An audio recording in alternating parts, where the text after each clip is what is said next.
Long ago, before my game began, a dear friend once attempted to run a game of his own. Due to work and family responsibilities, his game never came to fruition. He did, however, manage to reignite the flame in the heart of another man, this old bard, who was once a passionate dungeon master in his own right. It is because of him that the game I run and this vision of a series even began. At its inception, he rolled a character to join in the fun, but again, our schedules just never aligned the way we needed them to in order to make this work. This is his session 0, and although not the first character rolled, I felt it was only fitting to make his episode first.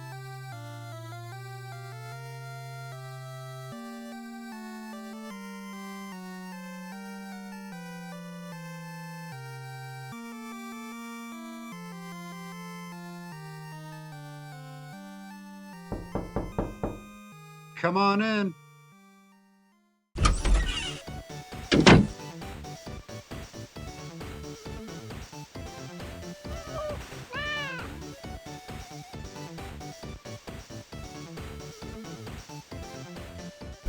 Sit down. What is this? I already told you. We're going to be recorded during everything. During everything, but this is just session 0. Session 0. It's fucking main thing that should be recorded.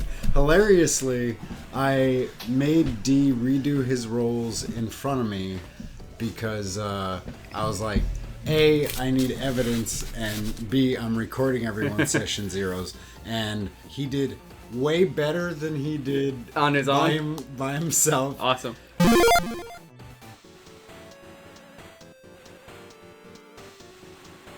And I'm so scared. And the audio got completely fucked up and deleted because he accidentally unplugged the mic, which for some reason made it not save the file. So it's incomplete and broken. I'm trying to fix it, but it probably won't be. So Daryl's shit just looks like a phenomenon. all this weight. I don't know if I explained it to you, but little bonus at my table. You'll roll 7 times and we'll eliminate the lowest roll as well. Okay. I like it. Nice home rule. I dig the home rule. Are we gonna write these down real quick?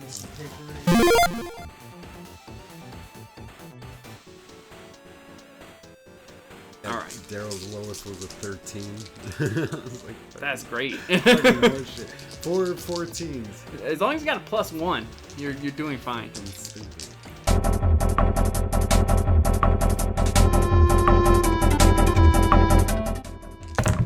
Alright, let's see.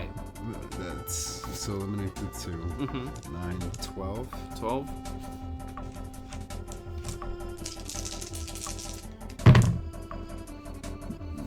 13. Decent so far. Damn it, I shouldn't have said anything. Oh, you fucking idiot. 10. 10? It's not a 0. That was Daryl's Or lowest that got eliminated. 8, 10. 10. I wanted to see a really strong bunny. No, Me too. 14. 14. Oh yeah, this is Vito. He's rolling a Harengon Rogue, by the way. 6, 9, 12. How many is that? That is, you got one more. Come on, roll big. I know, come on, give me something. Give me something sexy. Nope. Oh, holy shit. Well, that's the one that's getting dropped. Yeah. You don't even read those. Add that number in. Those are the cores. I'm stating it. It's a 7. It's fucking 2 1s. Jesus Christ. Okay, so, you don't have any minuses, but those are your stats. All right, so 2 10s, 2 12s, a 13, and a 14. Dex, intelligence, constitution. These are not great stats. They're not the worst, but this is fine. This is good. I can finally put these in. Like, what really sucks is when I rolled these stats on D&D Beyond for him. I saw. Oh, they're beautiful. I was like, oh, did he cherry pick these? Did he just put these in like this? No, I was just like, cool. This is my fantasy. This is my guy. if I rolled, this is what I would roll. You don't have any single digit fucking, because that's or you mean negatives? Yeah, fucking. All right, let's get this. Why? Okay, so Beyond is acting weird. That just makes sense. All right, Dex is 14. Intelligence is 13. Constitution is 12.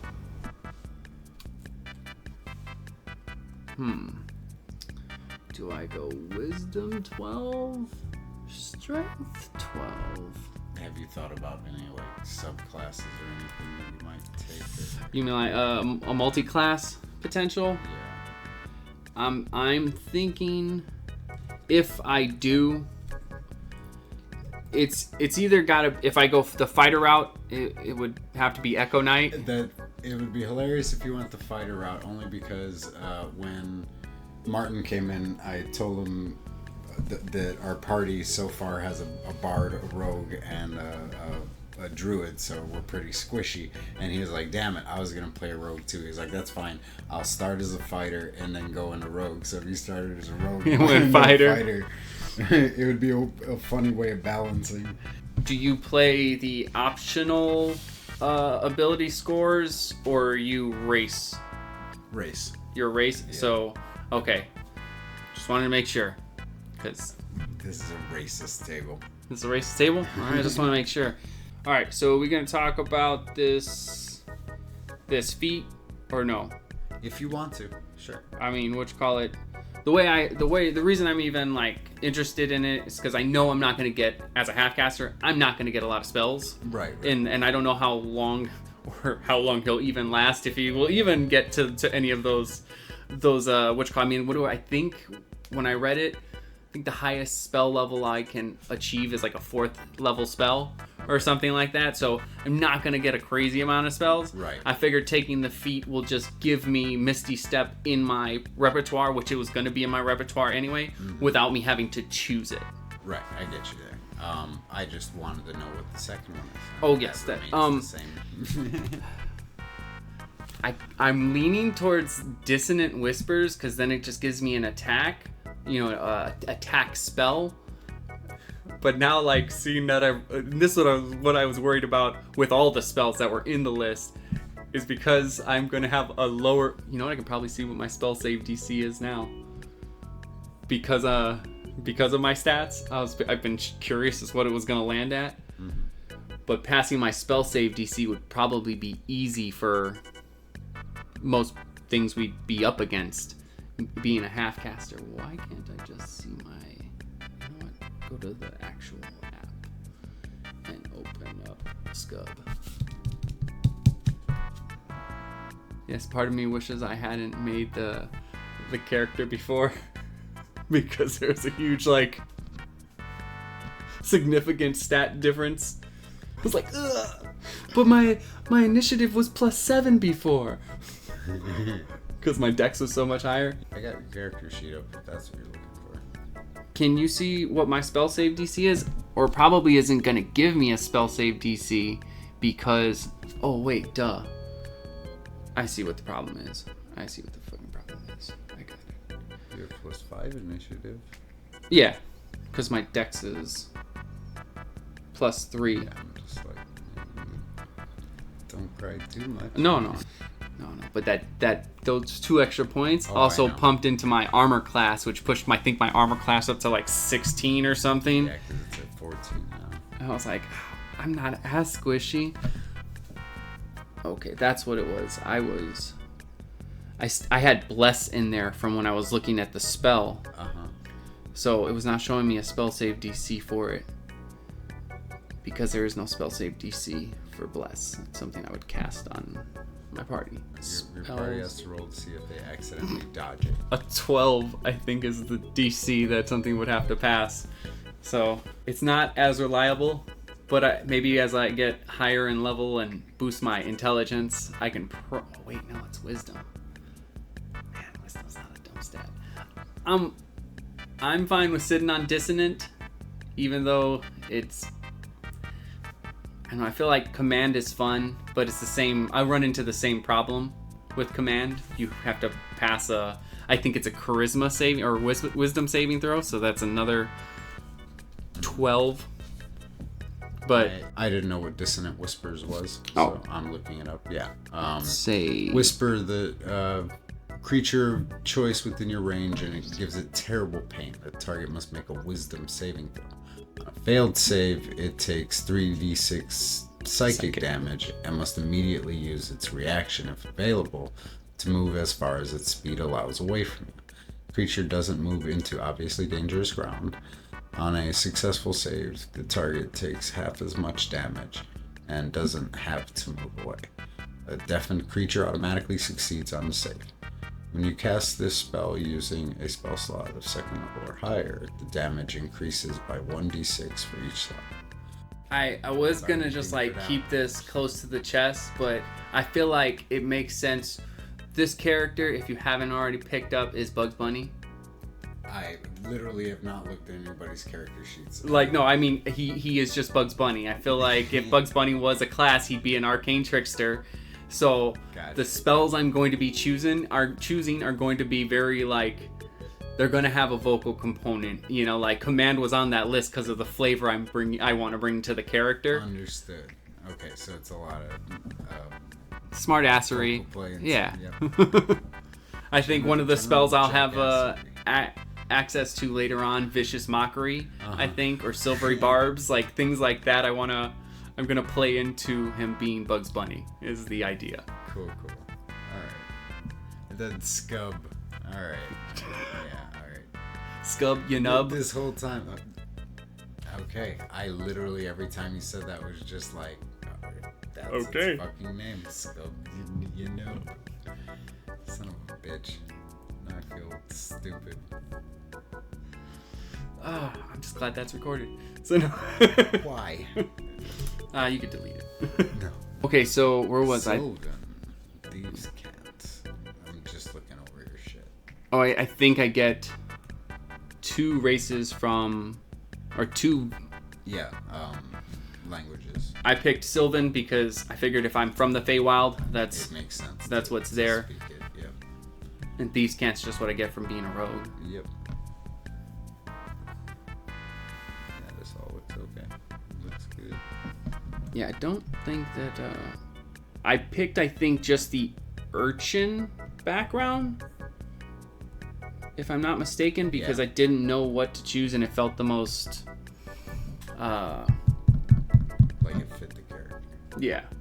And so again, I don't know how far you're planning on taking I know we're doing Stormwreck Isle, and I know you mentioned going into something after that. Yeah, so I have the Essentials kit, and so after this we could go into Dragon of Icespire Peak, and I was hoping either Icewind Dale or a different one before we hit Tyranny of Dragons, if we get that far. Yeah, okay. Yeah, because I like dragons, so it's all dragons all the time. Every campaign I can find with dragons, we're doing it. Dragons, I hear. Dragons, all the dragons. There was something I was going to ask. I'm forgetting what it was. Okay, so if we're going to be taking the character into a much further, like if this character survives long enough to see even more than one campaign, what I was thinking, because I don't really have, like, I'm workshopping still my backstory and for my goals, you know? Okay. And like I said, at the very start of it, all that you need is a reason to be in Neverwinter, and other than that, you can just play as you go along. Okay, and I feel like I already have a good enough reason to be away from where I'm originally from. That's taken me out of there, and that will meet your criteria. What you call it? I was I don't know if you're working with goals. You're also gonna have some background stuff that's hoisted upon by me. Okay. But, my goal is to combine both of those into a story. Gotcha. Because what is it? I was looking at background features, and I had picked, could I eventually get to a point where maybe I am since I'm a rogue and thief, maybe I start stealing spell books or attempting to steal spell books from wizard-like people to maybe learn new spells that I wouldn't actually have access to that would be within your, allowed preview. So basically, what you're telling me is that you and Daryl are gonna have like the exact same fucking character, but you're both just obsessed with getting spells, and that's your whole character is I want spells. Well, I don't know his motivations. My motivations are simply that I know I'm not going to get a lot of spells as a rogue, as a rogue caster. My big whoop is that I can cast Mage Hand, and it's invisible. My Mage Hand is what's more special. And because of my action economy as a rogue... Yeah, but it's just a bunny paw, so I'm not going to let you do anything like that. That is a very unlucky... You conjure a bunny paw, and it's like, oh no, and bumps the thing you were trying to grab. I don't know why you thought you could do anything with this rabbit, you stupid bitch. The Harengons are cool. And I've already started working up. I got a whole Harengon verse. A Harengon verse, of all the famous bunnies in our history. Okay. So if Bugs dies, he does have a he has a cousin who's a fighter or a barbarian who's a thumper. I've got a healer. That's what's your bunny sister's name from Sanrio? That one. She could be a druid healer. My bard is Roger Rabbit. Jesus Christ. So basically you're just gonna play rabbits this whole campaign, no matter how much you find out they suck and how much you hate them. They're potential ideas. I have plenty. And but the funny part is, being rabbits, they could all be brothers and sisters from the same fucking floofle and shit, yeah. I've learned that they're called floofles. Really? Because of this. Wait, is that a real thing? Yes. A family of rabbits is called a floofle. That makes so or much a fluffle. sense. I don't know how you want to pronounce it. I mean, didn't see the pronouncing. Whatever. I like saying floofle better. it makes so much sense. They're like a murder of crows, and that doesn't make sense because they eat corpses. They don't kill anything. And they say a herd of cows, which is horseshit. Doesn't even make sense. But a fucking floofle. I think a mass of bunnies that are not necessarily related. It's just a colony, but I think a group that is related is a floofle or a fluffle, whatever. How is it spelled? I'll tell you right now. It's supposed to be spelled, even though I it'll probably make you think, sad. if I remember correctly, it's Fluffle. Yeah, I'm sorry. That would be fluffle. I was hoping. I was hoping. I'll say it however the fuck I want. Did you record that? Did you record that? What was I gonna say? You had mentioned me and D basically wanting all the spells. So what's D got going on that? I mean, he's a wood elf druid, and he was like, the reason why I like playing elves is just they get access to. You can just be like you. As far as backstory goes, they're just going out in the world learning shit. He's like, so I want to learn all the spells. So that's my thing. I want to learn all the spells. Okay. So, I mean, you guys could literally all just team up and fucking... Sounds like everyone but Martin's wants spells, basically, because he's going fighter. Yeah. Unless he goes Echo Knight or Rune Knight or something like that. I don't think... and that's the only thing... if I went fighter, it would be Echo Knight multi-class, because it's the only thing that would actually, I think... Now, I would like everyone listening to note that these are all words and terms that he knows, and I don't, and I'm the DM. So should he choose to do this, it will then become homework that I have to do. But as of now, I don't give a fuck what he's saying. I don't give a flying fuck about anything he's saying, because I'll adjust monsters and encounters on the fly based on whatever broken shit they try to pick out, so it'll be fine. I played enough fucking Final Fantasy games and broken the stats down to understand, alright, if you want to do that many hits, then this will do that many hits. There's no, I'm not going to even hide the fact that I am thinking optimally. I can't help but we are going to you and I have those brains. We see the game, we see the mechanics. It's just gonna click. Oh, if I do this, they'll probably optimize the way I do this. He thinks it's gonna optimize anything when I'm gonna make the game work different, and he's just not gonna know because it's gonna be dice behind a fucking board, and he's not gonna know shit that's going on. It's okay. It's all right. The whole game is literally just gonna be me fucking with you guys. You're just going like this. You're not even looking at the table. It's not even fucking dice. It's just a bunch of rocks. You're just like, the monster hits you. Critical. You didn't even look. No. Dude, it rolled. You're just shaking rocks for like 5. I can't roll a 0. And you guys suck. So you're dead. Why did you fight this thing? You put it right in front of it. Yeah, and you should have turned around. No, I'm what you call it. I think I'll be the smart. I will try to be a voice of reason. If I think there's something we shouldn't fight, I'm gonna say so. Everything they shouldn't fight. Everything. The name Don't of this fight the game, goblin. The goblin is the name not of what this you game think. is Run. Welcome to Dark Souls, bitch. And it's just everything's. I think me and D will. Our characters will then have a common goal. Or a rivalry. Who's gonna get to use what spell? So for Stormwreck Isle, I'll be able to just adapt it to what I want because it's a group of fucking kobolds for the most part. But Neverwinter, I believe, is they're like Harengons are rare. Bugbears are still fucking terrifying. No one's even seen an autognome. Yeah, I wanted to. The reason, I wanted to ask about that was because I was like, I had considered the whole disguise self spell in my repertoire. And you also have a disguise kit. Yeah, I get it. That's one of the things it's another reason I took that. I was like, because maybe I should be concerned with this. I don't know. His world will. Well, we'll find out, won't we? We'll find out through rolls of the dice and improvisation. Yeah. I'll give you some of my. You're gonna live through every monster encounter, and you're gonna die in the first town. Sgub's backstories and little bullshit that I've been coming up with. So basically, he leaves the Feywild to do his adventuring thing, because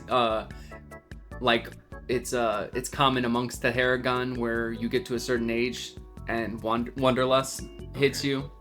So he just needs to go explore. He meets up with you only have a +1 in animal handling, and I think that's good. Yeah, it is. Anyway, continue. I could have leaned into it, but I was like, I don't want to do that. Like, I get it. Where was I? Oh, so he leaves the Feywild. He comes back. His reason for leaving again is because his cousin, Rigor, Roger Rabbit, fled because he was accused of stealing an artifact of the Floofel, the colony. But I had proof that he hadn't done it, so someone framed my cousin.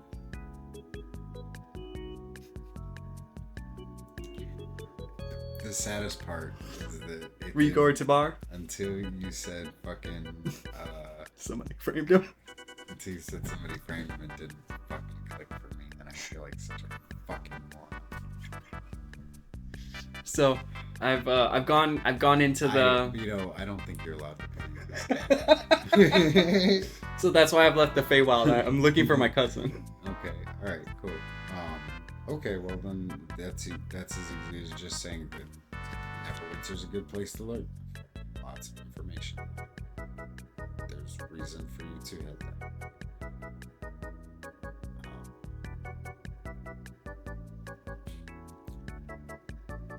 I'm trying to think if there's anything else I need to say that there is. Anything you want to close out with before I stop the recording? No, I think we can Okay, address good, anything 'cause we further. don't want to fucking listen to you anymore.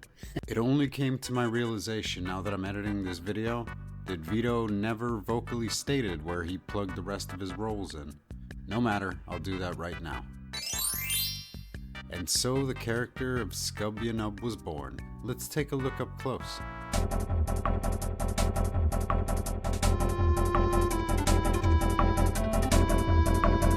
He's a Harengon, His speed is 30 feet.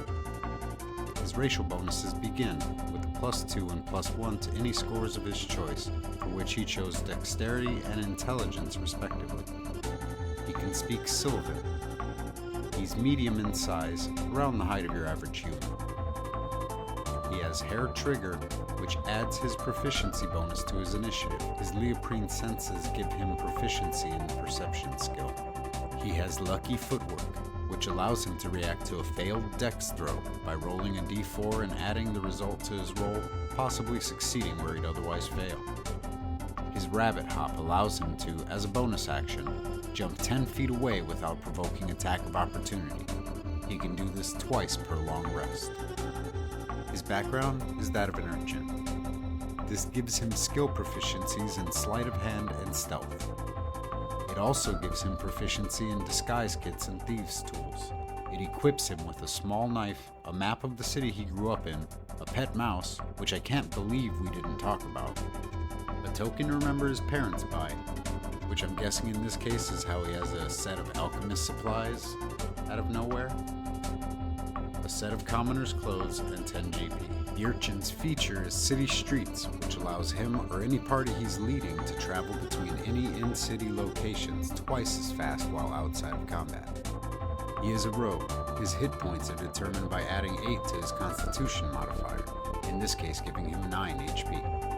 Each time he levels up, he'll roll 1d8 plus his constitution modifier and add it to his health. His rogue proficiencies give him bonuses to the sleight of hand, insight, acrobatics, and stealth skills, and his expertise doubles his proficiency in 2 of his choosing, in this case, sleight of hand and stealth. He can also perform the sneak attack. Once per turn, he can deal an extra d6 of damage to a creature he has advantage on. Finally, being a rogue grants knowledge of the thieves' cant, a secret mix of dialect, jargon, and code that allows one to hide secret messages in seemingly normal conversation. So imagine you're looking for vampires in a town. Your rogue walks up to a seemingly insane homeless person and says, "Does it still take the same amount of pancakes to cover a wagon?" To which the man replies, "If the wagon's still red and the banana doesn't have teeth." Your rogue turns to you and he's like, "It's the mayor, let's mosey." His level 1 feat, if Vito ever did his homework to earn it, was Fey Touched. This gives Sgub a +1 to his intelligence, wisdom, or charisma score, he chose intelligence, the Misty Step spell, and 1 first level spell from the divination or enchantment schools of his choosing. But the spellcasting ability of the chosen spell must be the ability increased by this feat. Per long rest, Sgub can cast each of these spells without using a spell slot. Misty Step is a 2nd level conjuration spell that allows Sgub to teleport to a space he can see up to 30 feet away instantaneously as a bonus action. He can use this spell 1 time per long rest. Because he received this spell via Fey Touched, its use doesn't cost him a spell slot. Dissonant Whispers, as I already read at great length earlier, is a 1st level enchantment spell that deals 3d6 psychic damage to one enemy within 60 feet and makes them use their reaction to run away unless they make a wisdom saving throw, which is 12, or 8 the base number, +2 proficiency bonus at level 1, +2 his wisdom modifier. If they make the throw, they still take half the damage, but don't have to run. Because he received this spell via Fey Touched, once per long rest he can cast this spell at level 1 without spending a spell slot. If he chose to cast it by way of using a slot, however, for any spell above level 1, he adds 1d6 to the attack. Finally, we get to his personal belongings. In addition to what has been previously mentioned, Sgub would start his adventure with his trusty rapier, a short bow, 2 daggers, a suit of leather armor, and an iron pot. He also has a pen, some ink, and a book of poetry. And so completes the creation of Sgub Ynnub, the first and shortest lived character here on A Bit of D&D, with a complete table time of exactly 0 hours. Here's hoping someday that can be changed. Thank you so much for staying with us and watching the video until the end. The next video will be Session 0 for our party's resident druid, Root, so please stay tuned.